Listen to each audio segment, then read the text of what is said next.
प्यारे बच्चों, अभी जो हमारा अध्याय चल रहा है वो है हमारा अध्याय नंबर 4, कार्बन और उसके यौगिक।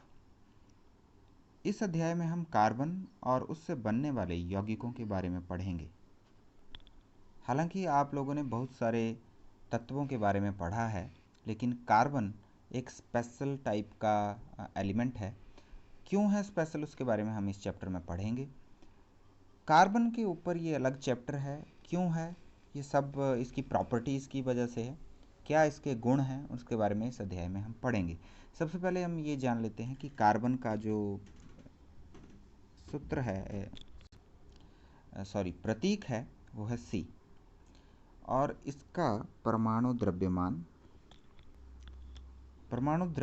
और परमाणु द्रव्यमान है 12 और परमाणु संख्या है 6। इसका क्या मतलब है ये हम 9th क्लास में समझ चुके हैं। एक बार फिर हम एक आइडिया दे लेते हैं। कार्बन के परमाणु को लेते हैं। परमाणु का स्ट्रक्चर होता है, बीच में नाभिक है, और नाभिक में आपको पता है क्या होता है, प्रोटॉन और न्यूट्रॉन। रदरफोर्ड ने बताया था कि परमाणु का सारा भार इसी नाभिक की वजह से है, और नाभिक में होते हैं प्रोटॉन और न्यूट्रॉन। इसका मतलब क्या है कि परमाणु का कुल भार प्रोटॉन और न्यूट्रॉन के भार के कारण है। अब नाभिक के बाहर इलेक्ट्रॉन्स घूम रहे होते हैं, और ये इनके घूमने का एक रास्ता है। एनर्जी शेल इनको कहा है हमने, ऊर्जा कक्ष। पहला कक्ष, दूसरा, फिर तीसरा, फिर चौथा, ये हमें बोहर ने बताया था। तो पहले कक्ष को नाम दिया था उसने के, उसके बाद एल, उसके बाद एम, और आगे वैसे ही। ठीक है। तो परमाणु द्रव्यमान है 12, परमाणु संख्या है 6। परमाणु द्रव्यमान किस वजह से है, प्रोटॉन जमा न्यूट्रॉन की वजह से। परमाणु संख्या किस वजह से है, नंबर ऑफ इलेक्ट्रॉन्स भी कह सकते हैं और नंबर ऑफ प्रोटॉन्स भी कह सकते हैं। जितने प्रोटॉन है उतने ही इलेक्ट्रॉन है। इसका मतलब क्या है, परमाणु, इस कार्बन के परमाणु के अंदर कितने प्रोटॉन हैं, 6। तो इलेक्ट्रॉन भी कितने होंगे, 6। अब न्यूट्रॉन कितने हैं कैसे पता चलेगा, परमाणु के द्रव्यमान से। तो इसका द्रव्यमान है, इस परमाणु, कार्बन के इस परमाणु का, एक परमाणु का द्रव्यमान है 12 यूनिट। 6 यूनिट तो है प्रोटॉन की वजह से, बाकी का जो रह गया 6 यूनिट वो न्यूट्रॉन की वजह से होगा, इसलिए उसमें न्यूट्रॉन कितने होंगे, 6। तो कार्बन के एक परमाणु में इलेक्ट्रॉन भी 6 होंगे, प्रोटॉन भी 6 होंगे, न्यूट्रॉन भी 6 होंगे। प्रोटॉन और न्यूट्रॉन नाभिक में होते हैं, इलेक्ट्रॉन उसके बाहर घूम रहे होते हैं। ये हमने 9th क्लास में इतना पढ़ लिया है। अच्छा, अब कार्बन के जो हमें तत्व के जो यौगिक हमें मिले हैं, खनिज हमें मिलते हैं भूपर्पट्टी पर, उसमें आप देखोगे कि कार्बन की प्रतिशतता 0.02% है। बहुत सारे तत्व हैं, 100 से अधिक तत्व हमने खोज निकाले हैं, जिनके बहुत सारे खनिज हमें भूपर्पट्टी में मिलते हैं। उसी में कार्बन तत्व जो है वो भूपर्पट्टी पर जितने भी खनिज मिले हैं, जितने भी तत्व हैं, उनमें सिर्फ 0.02% प्रतिशतता उसकी मिलती है। वायुमंडल में आपको पता है, वायु में 0.03% कार्बन डाइऑक्साइड है, यानी इससे भी कम कार्बन होनी चाहिए। तो इतनी कम मात्रा में कार्बन पाई जाती है, लेकिन फिर भी यह सबसे महत्वपूर्ण तत्व माना जाता है। आपके आसपास पेड़ पौधे, कागज़, लकड़ी, जितनी भी मैक्सिमम चीज़ें आप देखोगे वो कार्बन से ही बनी हैं। कोयला, पेट्रोलियम, सब कार्बन से बने हुए हैं। यहाँ तक कि हमारे अंदर भी अधिक मात्रा में जो तत्व है वो कार्बन ही है।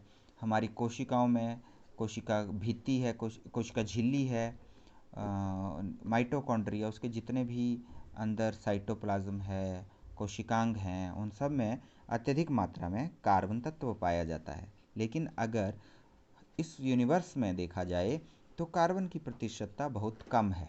फिर भी ये बहुत ज़्यादा इम्पॉर्टेंट है। क्यों है, ये इसके गुणों के कारण है। तो ऐसे क्या गुण हैं इसमें जिसकी वजह से ये इतना महत्वपूर्ण है, तो उन गुणों को हम एक एक करके स्टडी करेंगे। सबसे पहला गुण हम पढ़ेंगे, तो चलिए पहले गुण के बारे में समझते हैं।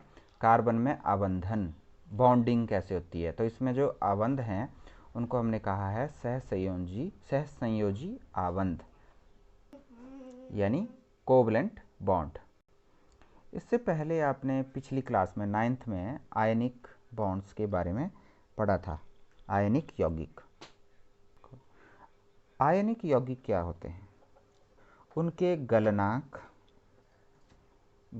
व क्वथनांक अत्यधिक होते हैं, विद्युत के सुचालक होते हैं। क्यों?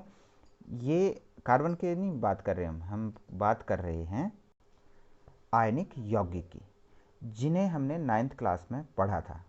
तो ये आयनिक यौगिक, जैसे सोडियम क्लोराइड आपने पढ़ा था, सोडियम क्लोराइड।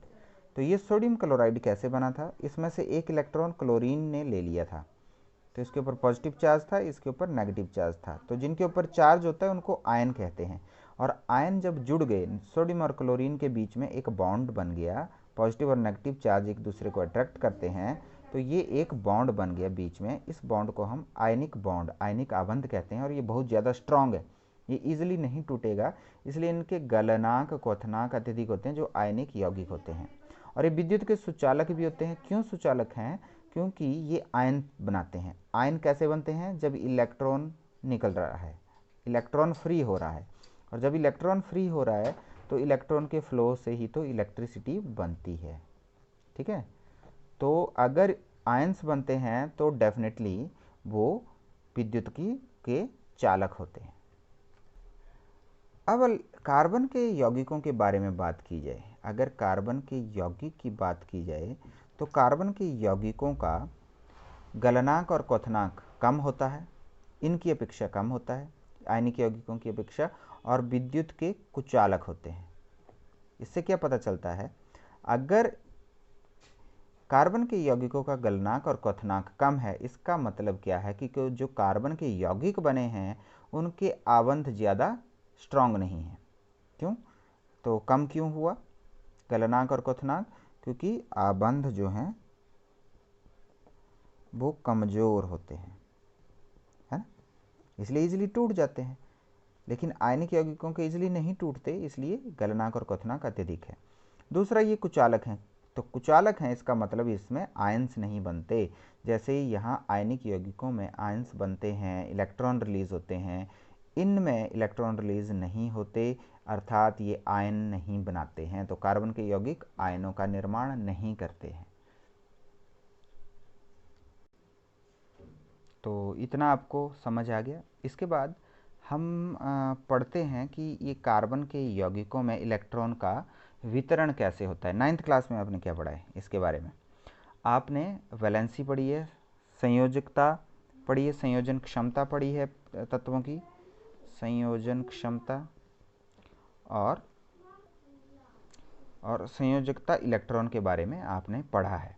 तो कार्बन के अंदर कार्बन की परमाणु संख्या होती है 6, यानी इसमें 6 इलेक्ट्रॉन्स पाए जाते हैं। ठीक है, अब देखिए, अगर ये 6 इलेक्ट्रॉन इसमें हैं तो इसका वितरण कैसे होगा? आपको पता है, ये हमने जो बनाया था, कार्बन के परमाणु में बीच में है नाभिक, इलेक्ट्रॉन इन एनर्जी शेल में घूमेंगे। तो पहले शेल में 2 इलेक्ट्रॉन आ सकते हैं, इससे ज़्यादा नहीं आ सकते, दूसरे में 8 आ सकते हैं, उसके बाद तीसरा है अगर तो तीसरे में 8 आ सकते हैं। कार्बन के परमाणु संख्या 6 होने के कारण उसमें 6 इलेक्ट्रॉन हैं। तो पहले में तो 2 आएंगे, 6 नहीं आ सकते, 2 ही आ सकते हैं, बाकी जाएंगे दूसरे में। कितने बचे? 4। तो 1 2 3 और ये 4। ठीक है, इस तरह से इलेक्ट्रॉन का वितरण हुआ। अब आप देखें, बाहर वाले शेल में कितने इलेक्ट्रॉन आ सकते थे? 8, लेकिन हैं कितने? 4। यानी अभी इसके पास खाली स्थान बचा है। कितना बचा है? 4 इलेक्ट्रॉन के लिए खाली स्थान बचा है। तो ये 4 इलेक्ट्रॉन ले सकता है, या इन 4 इलेक्ट्रॉन को अगर दे देगा तो ये शेल इसका मेन शेल बन जाएगा और ये भरा हुआ पाया जाएगा। अगर 4 इलेक्ट्रॉन बाहर से निकल जाते हैं तो देखिए क्या होगा, कार्बन का नाभिक और एक शेल, ये 2। ठीक है, बाकी 4 तो निकल गए। तो ये वाला शेल पूरा भरा हुआ है, 2 इलेक्ट्रॉन इसमें है, बाकी 4 इलेक्ट्रॉन इसने दे दिए किसी को, मान लीजिए, होता नहीं ऐसा। तो इसके शेल जो हैं वो पूरा भर गया। अब ये माना जाएगा इसका बाहरी शेल पूरा भर गया है, क्योंकि इसके बाहर तो कोई शेल रहा नहीं। या ये हो सकता है ये जो बाहर वाला शेल है इसमें 4 इलेक्ट्रॉन और ये गेन कर ले तो 8 हो गए, तो इसका बाहर वाला शेल पूरा भर गया। ये क्यों जरूरी है? क्योंकि जब बाहर वाला शेल पूरा भरा होता है तो वह तत्व ज़्यादा स्टेबल होता है, और ऐसे तत्व जिनका जो नेचर में ही ऐसी अवस्था में हैं, जिनके बाहर के शेल पूरे भरे हुए हैं, उन्हें हम क्या कहते हैं? उत्कृष्ट गैस। ठीक है, नोबल गैसेस कहते हैं। ये नोबल गैसेस, इनके बाहर वाले शेल पूरे भरे हुए होते हैं। जैसे कौन कौन सी हैं? जैसे मान लो हीलियम है, हीलियम के अंदर 2 इलेक्ट्रॉन हैं, तो 2 इलेक्ट्रॉन उसके इस शेल में आ जाएंगे, तो ये शेल पूरा भरा है। नियोन में देखो, नियोन में 10 इलेक्ट्रॉन होते हैं। ठीक है, तो उसके पास 2 शेल होंगे, पहले में 2 और दूसरे में 8, पूरा भरा है। आर्गन में, आर्गन के अंदर जो इलेक्ट्रॉन होते हैं वो 18 इलेक्ट्रॉन होंगे, तो उसमें भी ऐसे ही होगा, तीसरा शेल पूरा भरा होगा। ठीक है, तो इस तरह से ये जो गैसेज हैं इनको हम उत्कृष्ट गैसेज कहते हैं। Helium, neon, argon, krypton, xenon, ये सब ऐसे तत्व हैं जिनके बाहरी शेल पूरे भरे हुए होते हैं। तो जो इस प्रकार के तत्व हैं जिनके बाहरी शेल पूरे भरे हैं वो स्टेबल होते हैं।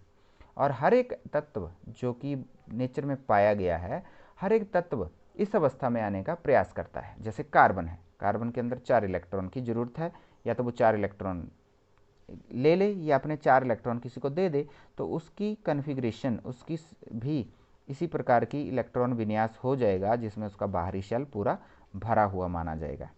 तो 2 अवस्थाएं आ गई हमारे पास, या तो 4 इलेक्ट्रॉन किसी को दे दे या 4 इलेक्ट्रॉन किसी से ले ले, 2 अवस्थाएं। लेकिन इसमें भी समस्या है।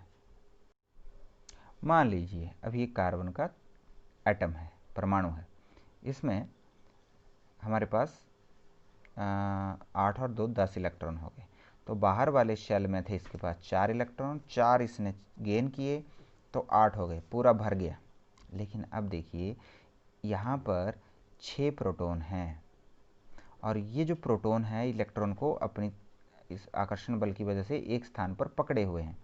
अब ये 6 इलेक्ट्रॉन को, यहाँ टोटल इलेक्ट्रॉन कितने हो जाएंगे? 4 बढ़ गए, अगर 6 ही इलेक्ट्रॉन थे, लेकिन 4 गेन कर लिए इसने, तो 4 10 इलेक्ट्रॉन हो गए। अब 6 प्रोटॉन को 10 इलेक्ट्रॉन को संभाल के रखना मुश्किल हो जाएगा, इसलिए ये स्थिति नहीं आ सकती। 4 इलेक्ट्रॉन गेन करना बहुत मुश्किल है इसके लिए। दूसरी अवस्था में चलते हैं। मान लो ये है, बाहर वाले शेल के चारों इलेक्ट्रॉन इसने किसी को दे दिए। अब इसके पास 2 इलेक्ट्रॉन रह गए, प्रोटॉन है 6, इलेक्ट्रॉन है 2। अब इस स्थिति को संभालने के लिए बहुत ज़्यादा ऊर्जा की आवश्यकता होगी, नहीं तो क्या होगा? ये दोनों इलेक्ट्रॉन, अब ये केंद्रक बल इतना अधिक होता है, बहुत ज़्यादा अधिक होता है, ये इन 2 इलेक्ट्रॉन को इतनी ज़ोर से खींच लेगा कि ये अस्थायी हो जाएगा कार्बन एटम और ख़त्म हो जाएगा। इस अवस्था को बनाए रखने के लिए बहुत ज़्यादा ऊर्जा की आवश्यकता होगी, इसलिए ये स्थिति आना भी संभव नहीं है। तो अब प्रॉब्लम सॉल्व कैसे होगी?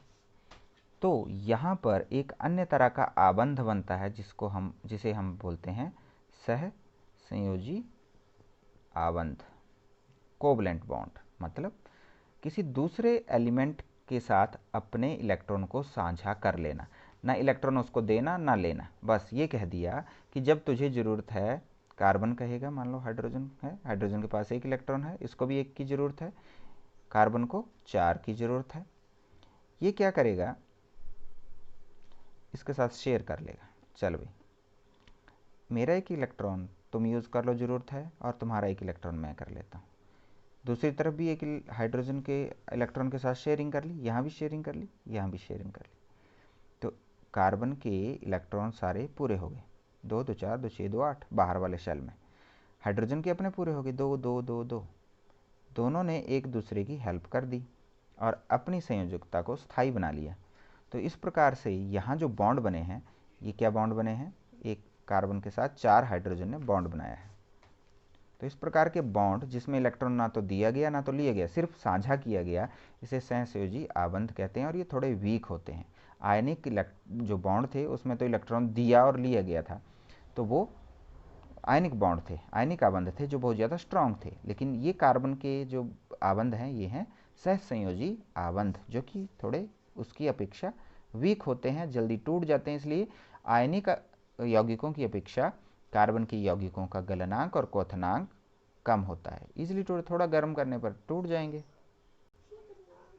तो आपने देखा हाइड्रोजन ने भी अपनी उत्कृष्ट गैस की इलेक्ट्रॉन विन्यास को प्राप्त कर लिया है और कार्बन ने भी अपने उत्कृष्ट गैस विन्यास को प्राप्त कर लिया है। ठीक है, दोनों स्थायी हो गए। अब ये इलेक्ट्रॉन की डिस्ट्रीब्यूशन होती कैसे है, साझेदारी होती कैसे है, विभिन्न तत्वों के साथ हम देखेंगे। हाइड्रोजन के साथ ही नहीं बनाता, कार्बन अपने कार्बन एटम के साथ भी बना लेता है दूसरे atom. Maximum number of atoms, maximum number of elements, सबसे ज़्यादा तत्वों के साथ कार्बन बॉन्ड बना सकता है, ये तो इसकी क्वालिटी है। और अपने कार्बन के साथ भी बॉन्डिंग बना के ये लंबी चेन बना लेता है, बहुत लंबी चेन बना सकता है। ये इसकी एक प्रॉपर्टी है, दो प्रॉपर्टीज़ हैं जिसको हम आगे डिटेल में पढ़ेंगे।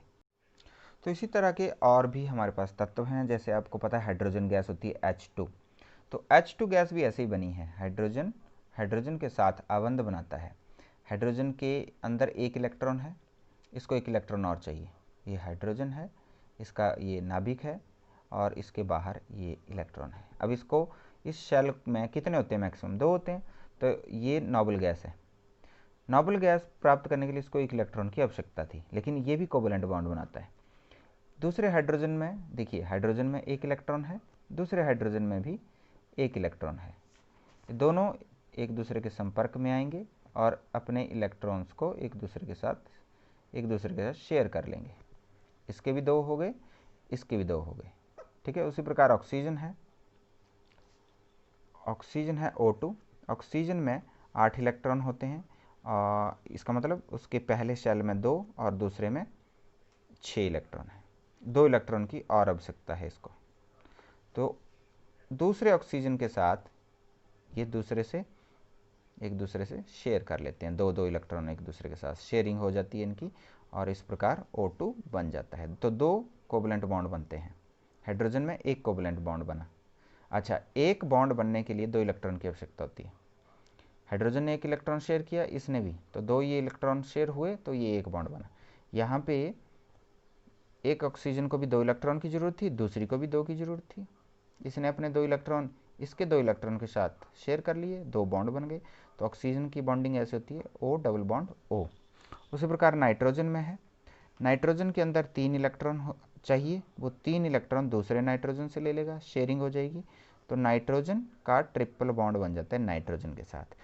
दूसरे तत्वों के साथ भी ये कर सकते हैं। नाइट्रोजन 3 इलेक्ट्रॉन की ज़रूरत है, तो ये इलेक्ट्रॉन एक हाइड्रोजन के साथ किया इसने, ये दूसरे हाइड्रोजन के साथ कर लिए और ये तीसरे हाइड्रोजन के साथ कर लिए। तब भी इसके 2, 2, 4, 2, 6 और 2 पहले से हैं इसमें। तो इस प्रकार से इसने 2, 2, 4, 2, 6 के साथ बना लिया अपना 8 इलेक्ट्रॉन। 2, 2, 4, 2, 6, 2, 8, बाहर वाले सेल में 8 बना लिए। हाइड्रोजन ने अपने 2 बना लिए। तो इस तरह से NH3 बन जाता है।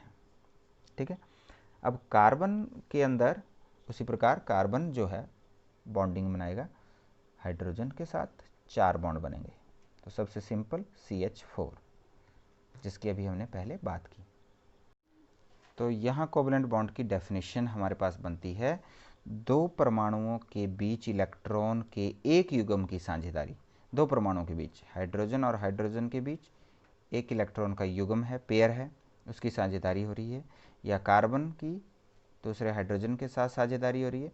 तो इस साझेदारी से, एक युग्म की साझेदारी से जो आबंध बनता है उसे कोवेलेंट बॉन्ड कहते हैं। हमने बात की नाइट्रोजन जो है दूसरे नाइट्रोजन के साथ एक युग्म बना रहा है, तो एक बॉन्ड ये है, 2 युग्म बना रहा है, तो इस तरह से कोवेलेंट बॉन्ड बनते हैं।